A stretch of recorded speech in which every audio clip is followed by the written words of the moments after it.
என்னடா இந்த நேரத்துல பள்ளிக்கூடம் போகாம விளையாண்டுகிட்டு இருக்கீங்க? பள்ளிக்கூடம் போறேனே. ஏன் போகல? பள்ளிக்கூடத்துல மதிய சாப்பாடு போறது இல்ல.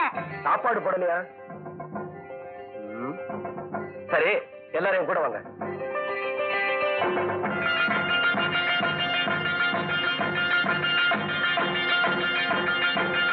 வணக்கங்க. வணக்கங்க. சத்துணவு போடுறதை நிறுத்திட்டீங்களாமே? நிறுத்தலீங்களே, தினமும் போட்டுக்கிட்டு தானே இருக்கேன். வாத்தியார் பொய் சொல்றாரு.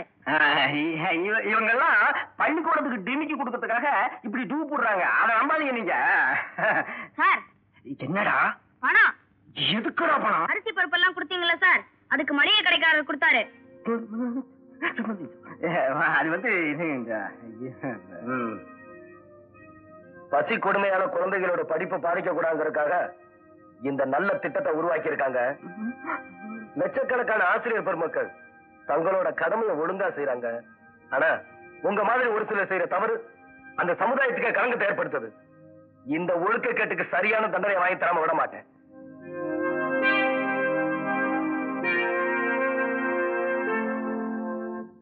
வாட்டி ஏன் அழவர?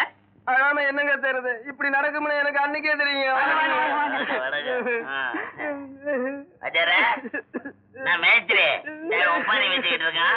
எனக்கு ஒண்ணும் புரிய மாட்டேங்கலையா? என்னையா நடந்தது? அது வந்துங்க, அது வந்து அவரு சொல்ல வெக்கப்படுறாரு போல இருக்கு. இல்லைங்க, வந்து ஒண்ணு சொல்லிட்டாடு, இல்லன்னா அழுதுட்டு சொல்லு.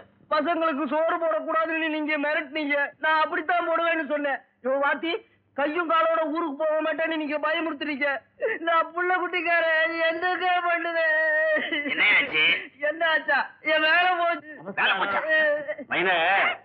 வாத்தியார் நம்ம பேச்ச கேட்டு பசங்களுக்கு சத்துணவு போறதே நிறுத்திட்டாரு. முத்துப்பைய ஊர்ல உள்ளவங்கள்ட்ட எல்லாம் கையெழுத்து வாங்கி மினிஸ்டருக்கு பெட்டிஷன் போட்டான். இன்ஸ்பெக்ஷன் நடந்துச்சு. வாத்தியாருக்கு வேலை போச்சு. அன்னைக்கு வண்டிப்பட்டறையில கந்தப்பனை போட்டு உடைச்சான். சாவடி திண்ணையில 4 பேருக்கு மத்தியில எப்ப பார்த்தாலும் நம்மளை பத்தியே பேச்சு. அது மட்டும் இல்லங்க, வயக்காட்டுக்கு வர பொம்பளைகிட்ட நாம முறதவரை நடந்துக்கிறோமா? சுத்த அநியாயமா. நம்மளை எதிர்த்து இந்த ஊர்ல ஒரு பையன் நிக்கிறான்னா உண்மையிலேயே அவன் துணிச்சல்காரன் தான். அரிசி பருப்புலாம் கொண்டுட்டு போய் மளிகை கடைக்காரன் விக்கலாமா? ஏன் எனக்கு மேஸ்திரி கொடுத்தா வேண்டாம் சொல்லிடுவோம். அதானே முடியத்தான் ஒழுங்கா வெட்ட தெரியல, செடியவாவது ஒழுங்கா வெட்டு. இந்த கோக்கு மாக்கெல்லாம் பண்ணிட்டு இருக்காத. பொதுவா படிச்சவன் விவரம் தெரிஞ்சவன் இந்த வட்டாரத்துல இருந்தா நமக்கு ஆபத்தா. இத அவன் உங்களை பார்க்க வரும்போது நான் சொல்லி இருக்கிறேங்க. தேர்தல்ல எம்எல்ஏக்கு நீங்களும் நிக்கணும். எலெக்ஷன்ல நான் நிக்கிறேன்னு சொல்லி இருக்கேன்ல, அப்புறம் என்ன தாண்டி கை நிட்டுற? சரி, யாரோ ஒருத்தர் நில்லுங்க. நம்மளை பத்தி தப்பா பேசினா தாய்மார்கள் ஓட்டு எப்படி கிடைக்கும்? தப்பா பேச வேணாம். நீ கூட இருந்தானே டெபாசிட்டே கிடைக்கும். ஒண்ணு அவனை அடக்கணும், இல்ல ஊரை விட்டே துரத்தணும். அதை விட வெளியூர்ல ஒரு வேலை வாங்கி கொடுத்தா அவனை அனுப்பிச்சிட்டா. இதுவும் நல்ல யோசனை. என்னங்க இது? என் வேலையை தொலைச்சவனுக்கு வேலை வாங்கி தரேன்றீங்க. 7-8 குழந்தைய பெற்றவன் நான் என்னங்க பண்ணுவேன்? விவரம் உள்ள ஆளு விவசாயம் இல்லாம இத்தனை இருக்கியா பெத்த? நான் உனக்கு வேற வேலை கொடுக்கறேன். முளையிலேயே கிள்ளி எறிய வேண்டியதுதான். இல்ல, வேரோட வெட்டி எறியணும். இப்படி ஆறு ஒரு பக்கம் திரும்பிட்டு இருந்தா எப்படி? பின்ன என்ன தம்பி, மைனர் பெரிய மனசு பண்ணி ஒரு நல்ல வேலை வாங்கி கொடுத்திருக்காரு, அதுக்கு போக மாட்டேன்னு சொன்னா என்ன அர்த்தம்? எனக்கு அந்த வேலை வேண்டாம். ஏன் போக மாட்டாங்கிற? சொல்றேன். சுதந்திரம் வாங்கினதுக்கு அப்புறம் நம்ம நாட்டுல எவ்வளவு மாற்றங்கள் ஏற்பட்டிருக்கு. ஆனா நம்ம கிராமம் மட்டும் அப்படியே இருக்கு. இதுக்கெல்லாம் காரணம் நம்ம மைனர், பிரசிடண்ட், மணியக்காரர். அந்த சுரண்டல்வாதிகளின் பிற்போக்குத்தனத்துக்கு நீங்களும் அடிமை ஆயிட்டீங்க. சக்திக்கேற்ற உழைப்பு, தேவைக்கேற்ற ஊதியம், இதை அடைஞ்சே தீருவோம். இதுக்காக ரத்தம் சிந்தினாலும் சரி, என் உயிரே போனாலும் சரி, என் கொள்கையில இருந்து நான் மாற மாட்டேன். ஊரை திருத்துறதுக்கு அவனை கஷ்டப்பட்டு படிக்க வச்சேன். விவரம் தெரிஞ்சவங்க தான் இதை மாத்தி அமைக்க முடியும். முத்து சொல்றதுல நியாயம் இருக்குங்க. அட போப்பா, நீ ஒரு விவரம் கெட்டவனா இருக்கியே. அவங்கள பகைச்சுக்கிட்டு நாம அந்த ஊர்ல வாழ முடியுமா? அப்ப அடுத்த ஊருக்கு போயிருவோம். நீயும் உன் நியாயமும். பயந்தா மாற்றத்தை ஏற்படுத்த முடியாது. எது வந்தாலும் எதிர்த்து நிக்கிற துணிவு எனக்குண்டு. இங்க பாரு, நான் சொல்றத சொல்லிவிட்டேன், அப்புறம் ஓ இஷ்டம். அப்பா, அவங்க வேலை வாங்கி கொடுத்தது இறக்கத்தினால இல்ல, நான் இந்த ஊர்ல இருக்க கூடாது, அதான் அவங்க நோக்கம். நீ ஒரு முடிவு பண்ணிட்டேன்னா உன்னை அதுல இருந்து மாத்தவே முடியாத.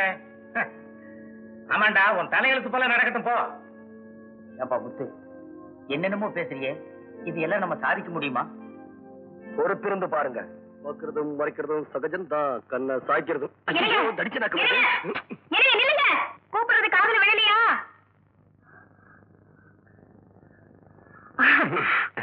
அன்னைக்கு ஆத்திரத்துல ஏதோ தெரியாம நடந்துருச்சு.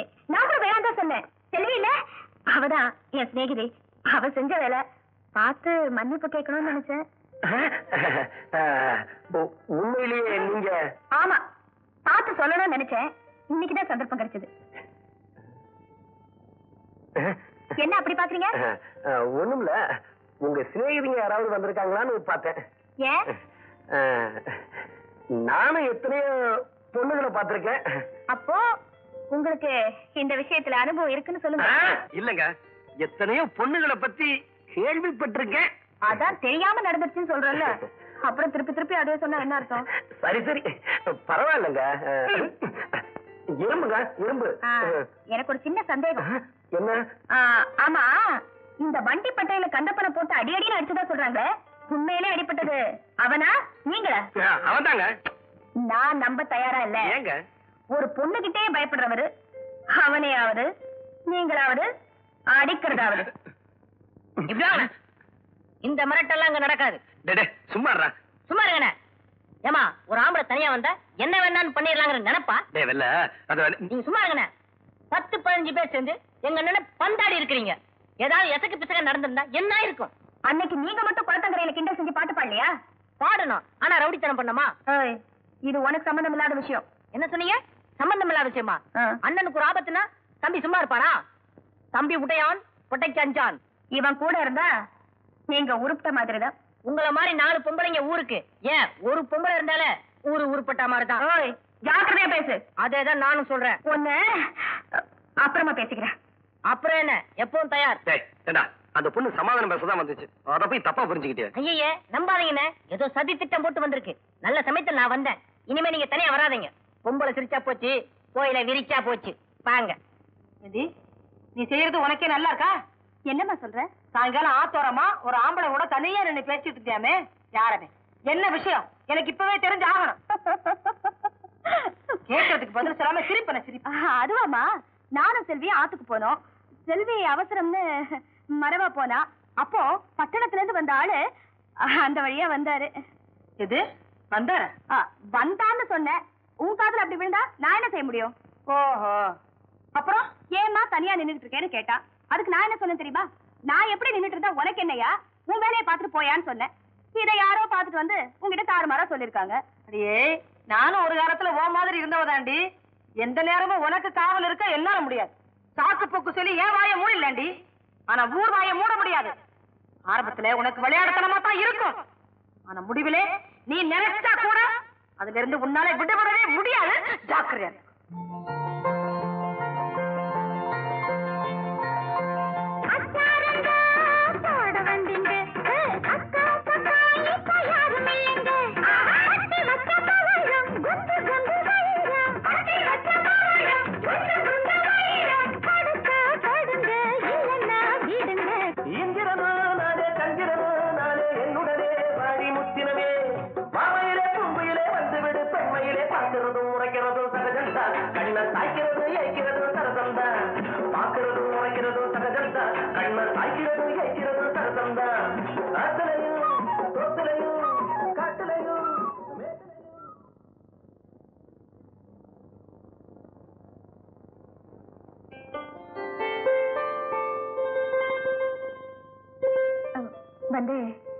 வந்து அன்னைக்கு நான் மன்னிப்பு கேட்கத்தான் வந்தேன்.